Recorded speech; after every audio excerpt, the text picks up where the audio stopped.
सलाम पाकिस्तान, 24 न्यूज के साथ मैं हूं हैदर अवान। आप हमें यूट्यूब पर बराह रास्त भी देख सकते हैं। youtube.com/24news विजिट कीजिए। सबसे पहले अहम खबर आपको दें। फलस्तीन में इसराइल मजालम पर बरतानवी अरकान पार्लियामेंट भी बोल पड़े। मुतादिद अरकान इसराइल पर दबाव बढ़ाने के लिए हुकूमत को खत लिख डाला। लेबर पार्टी के रुकन नाज शाह ने वजीर खारजा डोमिनिक रॉब को खत लिखकर इसराइल से जंगी जराइम बंद कराने का मुतालबा किया। लेबर पार्टी के रुकन जॉली एलियाट ने भी वजीर खारजा को खत लिखकर उनकी तवज्जो मकबूजा बैतुल मकदस में होने वाले इसराइली मजालम की तरफ दिलवाई और इस पर फौरी एक्शन लेने का मुतालबा किया।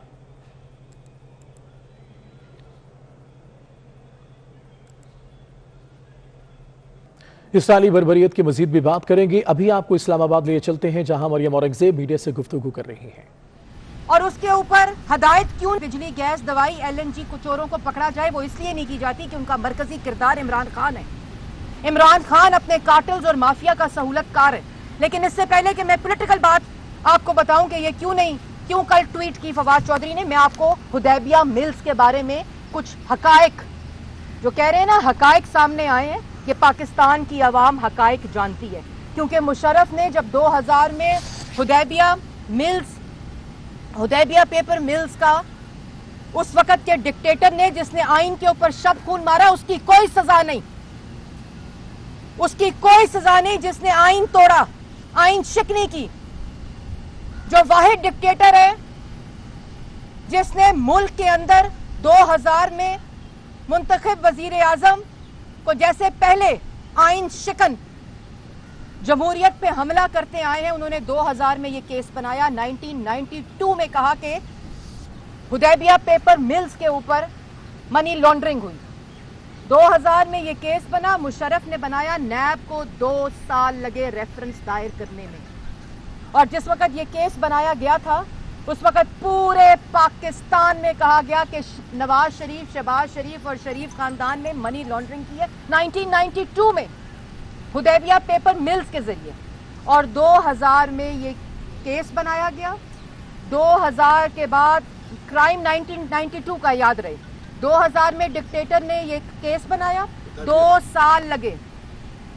साल लगे इसका रेफरेंस नैब ने दायर करने में। और वो नैब जो मुशर्रफ की थी, वो चेयरमैन जो मुशर्रफ का था।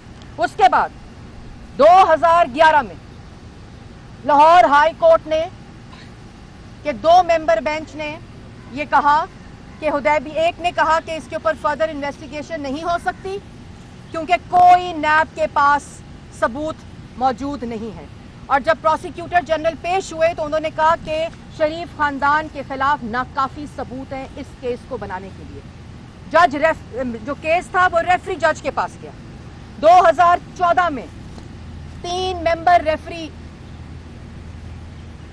जो जजेस थे, उन्होंने क्वॉश किया ये केस। नैब को कहा गया कि सबूत लाएं। नैब 2002 से लेकर 2000 में केस बनाया, 2002 में रेफरेंस दायर किया, 2011 तक सो रही थी। इतने सबूत जो आज सामने आ रहे हैं, इतने हकायक जो आज सामने आ रहे हैं, लेकिन 2011 तक नैब सोई हुई थी। चलो सोई हुई थी, कोई बात नहीं। जब रेफरी जजेस का फैसला 2014 में आया तो नैब से सबूत मांगे। नैब से वो सारा एविडेंस मांगा जिसकी बुनियाद के ऊपर ये केस बनाए गए थे।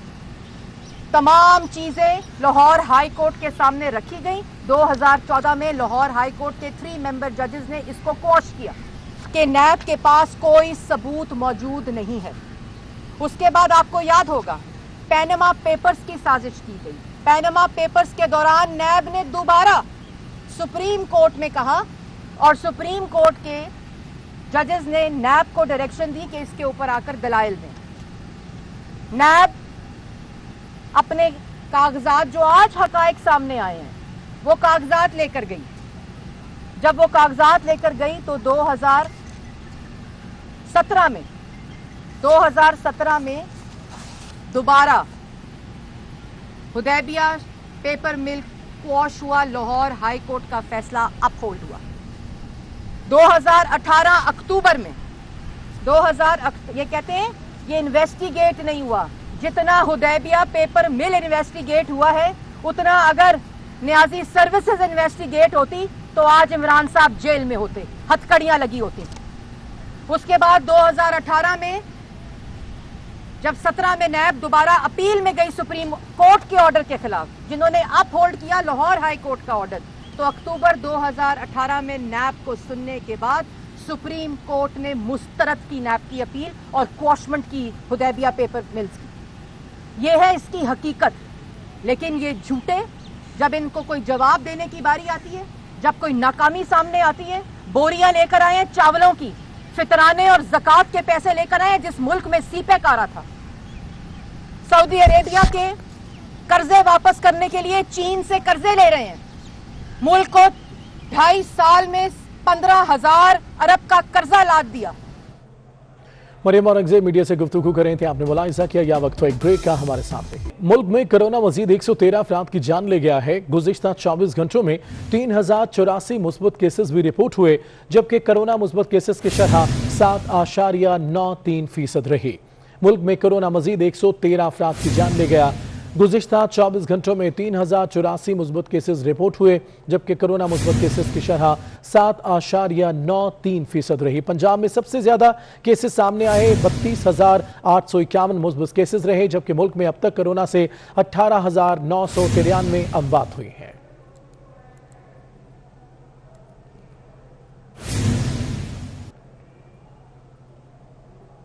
विफाकी वजीर असद उमर का कहना है कि मुल्क में कोरोना से 53% अमवात 60 साल से ज्यादा उम्र के अफराद की हुई।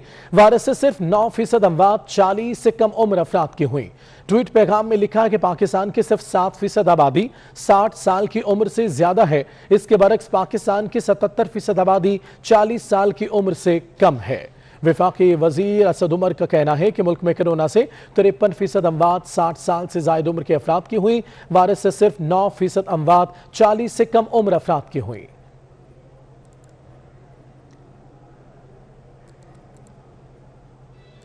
और इसके अलावा आपको बताएं कि इसी के साथ साथ एक और ट्वीट भी सामने आया है वफाकी वजीर असद उमर, जिसमें कहते हैं कि कल से 40 से जायद उम्र के शहरी वॉक इन वैक्सीनेशन करवा सकते हैं। रजिस्टर्ड शहरी किसी भी वैक्सीनेशन सेंटर जाकर वैक्सीनेशन करवा सकते हैं। वैक्सीनेशन सेंटर खुले हैं, सिर्फ ईद के 2 दिन वैक्सीनेशन सेंटर बंद होंगे, इसके अलावा ये खुले रहेंगे। वफाकी वजीर असद उमर ने कहा है कि कल से 40 से जायद उम्र के शहरी वॉक इन वैक्सीनेशन करवा सकते हैं।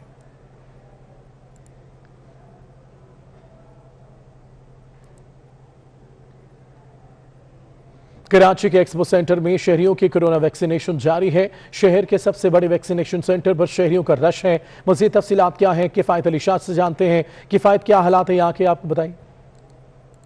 कोरोना की वैक्सीनेशन के लिए पाकिस्तान का सबसे बड़ा वैक्सीनेशन सेंटर कराची के एक्सपो सेंटर पे 2 रोज कवर यहाँ पर इफ्तिताह हुआ है और आज जो है लोगों की बड़ी तादाद जो है वो यहाँ पर जमा है। आप देख सकते होंगे कि कितनी लंबी कतार आप देख सकते हैं, ताज़े निगाह देख सकते हैं कितनी बड़ी तादाद में लोग यहाँ पर आए हैं और यहाँ पर आकर वैक्सीनेशन करा रहे हैं।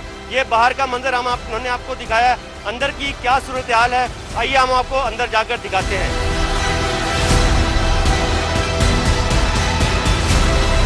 हम जो है वो एक्सपो सेंटर के अंदर दाखिल हो चुके हैं और अंदर आप देख सकते होंगे कि जो पहला मरहला है वो लोगों की रजिस्ट्रेशन है। रजिस्ट्रेशन के बाद जो है वो लोग यहाँ इंतजार करते हैं और फिर उनका नंबर आता है और आगे जाके जो बूथ बने हैं यहाँ पर जाके वैक्सीनेट करवाते हैं। तो डॉक्टर हमारे साथ एक मौजूद हैं, डॉक्टर हारिस साहब। आपके लिए सिंध गवर्नमेंट ने कितना अच्छा इकदाम किया है, आपको वैक्सीनेशन सेंटर को कायम किया है। ज़्यादा से ज़्यादा आप 1 घंटे के अंदर 3000 वैक्सीन यहाँ कर सकते हैं। आप आ जाएंगे, आपको लाइन में भी मिनिमल इसकी वेटिंग है। जो ये डॉक्टर साहब भी जो है वो हमें बता रहे थे कि जो अफराद भी यहाँ पे अपनी वैक्सीनेशन के लिए करा रहे हैं वो इस चीज़ का खास ख्याल रखें कि उनके पास कोड होना लाजमी है। बसूरत दीगर घंटों इंतज़ार के बाद जब आप अंदर आएंगे और आपका कोड नहीं होगा तो आपको जो है वो परेशानी का सामना होगा। यहाँ पर जो है वैक्सीनेशन की जा रही है, बहुत बड़ा सेंटर है यहाँ पे कायम किया गया है। जो तमाम एलिजिबल अफराद हैं उनको यहाँ पे मदऊ किया गया है कि वो आकर अपनी वैक्सीनेशन करवा लें। बहुत शुक्रिया आपका। ताजरों के तहफ़्फ़ुज़ात की अगर बात की जाए तो ईद की तवील छुट्टी और लॉकडाउन के सबब कराची के ताजर बरादरी को नक़्ज़नी के खदशात हैं। ताजरों ने बंद मार्केटों की सिक्योरिटी का मुतालबा कर दिया है। तफसीलात के लिए बात करेंगे हबीब खान से, जो कि गल्फ मार्केट के बाहर मौजूद है। हबीब, बताएगा क्या सूरत हाल है यहाँ की? अच्छा, बिल्कुल सिंध हुकूमत और NCOC की जानिब से शहर कायद में जो है वो 9 मई से मुकम्मल तौर पर लॉकडाउन की सूरत हाल जो है वो अपनाई गई है, जिसमें तमाम तर तजारती और कारोबारी मराकज़ जो है उनको बंद रखा गया है। लेकिन कारोबारी मराकज़ बंद होने पर जो ताजिर बरादरी है उनकी जानिब से तशवीश का इजहार किया जा रहा है और ये कहा जा रहा है कि गुज़िश्ता साल भी जो लॉकडाउन के दिन थे उनमें नकबजनी की वारदातें जो है वो काफ़ी सामने आई थी। इस वक्त भी हम कराची की गल्फ मार्केट में मौजूद है जहाँ पे सुनार की दुकानें मौजूद हैं और मार्केट एसोसिएशंस की जानिब से ये मुतालबा किया जा रहा है कि ये जो दुकानें हैं जहाँ पर करोड़ों की मालियत का जो है वो सामान मौजूद है और दुकानें बंद होने पर कोई सिक्योरिटी इस वक्त यहाँ मौजूद नहीं है। नकबजनी की वारदातें गुज़िश्ता साल भी हुई थी, इस साल भी इस तरह की वारदातें। बहुत शुक्रिया तफसीलात के लिए। कराची की तादिर तंजीमों ने वज़ीर आला और IG सिंध से बंद बाजारों में सिक्योरिटी बढ़ाने का मुतालबा कर दिया। हमारी नुमाइंदा अशरफ खान सदर ऑल सिटी ताजिर इत्तेहाद शर्जील गोपलानी के साथ मौजूद है। उन्होंने क्या कहा, उनसे बात करते हैं। जी अशरफ। जी, अगर देखा जाए ईद की तवील तातीलात है और कराची के ताजिर एक बार फिर परेशान है क्योंकि पिछले साल भी जो ईद की तातीलात हुई थी तो उनकी दुकानें बंद हुई थी, वहाँ पे डकैती चोरी की वारदातें हुई थी। इस बार भी कराची के जो ताजिर हैं वज़ीर आला सिंध और गवर्नर सिंध से मुतालबा किया है कि फौरी तौर पर जो तमाम मार्केट्स में सिक्योरिटी फराम की जाए। शर्जील गोपलानी हमारे साथ मौजूद है। पिछली इतनी लंबी छुट्टियाँ इन्होंने 9 दिन की छुट्टियाँ दी हैं, उसमें सिक्योरिटी का बहुत बड़ा रिस्क है। इस वक्त पुलिस जो है वो सिर्फ और सिर्फ लॉकडाउन के चक्कर में लगी हुई है या पैसा रिश्वत लेने के चक्कर में लगी हुई है। अगर पुलिस ने इस वक्त कोई सही मैकेनिज्म नहीं बनाया तो शहर में जो डकैतियों की वारदातें हैं वो बढ़ने का बहुत ज़्यादा खदशा है। खुसूसी तौर पे आप देखें ज्वेलर्स की पिछले साल भी मार्केट दुकानें लूटी गई हैं, इस साल भी खतरा है कि ज्वेलर्स की मार्केटें लूट ली जाएँ। क्योंकि आप एक चीज़ ये देख लें कि ज्वेलर्स का कारोबार भी इस वक्त मंदा रहा है। पूरा 14 महीने जो है उनका कारोबार इस तरीके से नहीं हुआ। कपड़े का ताजिर अपनी जगह परेशान है, जूते का ताजिर अपनी जगह परेशान है। साथ साथ अगर इनका सर्कल नहीं चलेगा तो कल घर नहीं बनेंगे। तो ये जो आपकी हाउस बिल्डिंग के इतने बड़े बड़े प्रोजेक्ट वज़ीर आज़म ने शुरू किए हैं वो तो प्राइवेट सेक्टर तो आपको सपोर्ट नहीं कर पाएगा। हाँ, ज़कात फितरा खैरात तो जो हुकूमत का पैसा आ रहा है उससे ये घर दे पाएंगे। जी, जैसा कि आपने सुना कि बहुत शुक्रिया तफसीलात के लिए। ताजिरों की सहूलत के लिए कराची में भी बैंकों की मखसूस ब्रांचें खुली हैं। मजीद जानते हैं बिलाल अहमद से। जी बिलाल। जी, कोविड-19 के बायस ईद उल फितर की इस बार तवील छुट्टियां की गई हैं और फॉरेन एक्सचेंज वाले बैंक्स की मखसूस ब्रांचेस को खोलने की इजाज़त दी गई थी। पीर और मंगर, आज मंगल है और आज आखिरी रोज़ है। इन मखसूस ब्रांचेस के अंदर आज बैंक्स के अंदर लेन देन चल रहा है और कैश कराई जा रही हैं रकूम। ना सिर्फ फॉरेन एक्सचेंज के लिए बल्कि इसके साथ ही आम सार्फिन को भी ये मौका दिया गया है कि अगर उनका इस सेम बैंक के अंदर अकाउंट है और वो रकम को निकालना चाहते हैं या जमा कराना चाहते हैं तो उनके लिए ये सहूलत मौजूद है। लेकिन अगर बहुत शुक्रिया तफसीलात के लिए। बराह रास्त आपको दिखाएंगे फिरदौस आशिक अमान न्यूज़ कॉन्फ्रेंस कर रही हैं। पहुंचाने का जो रवायती तरीका वारदात था उसको जिस जुर्रत से, बहादुरी से हमेशा बेनकाब किया, इसका सेहरा वज़ीर आज़म इमरान खान और उनकी टीम को जाता है कि उन्होंने साबका रवायात के बरक्स जहां टॉप पोजीशन पे बैठा फर्द वाहद अपने दरबारियों और हवारियों के साथ मिलके गठजोड़ करके कौम के वसाइल को लूटता रहा। शाही खानदान की लेगेसी और ज़िले सुबहानी के लगाए गए पौधे जो हैं वो ब्यूरोक्रेसी में हों,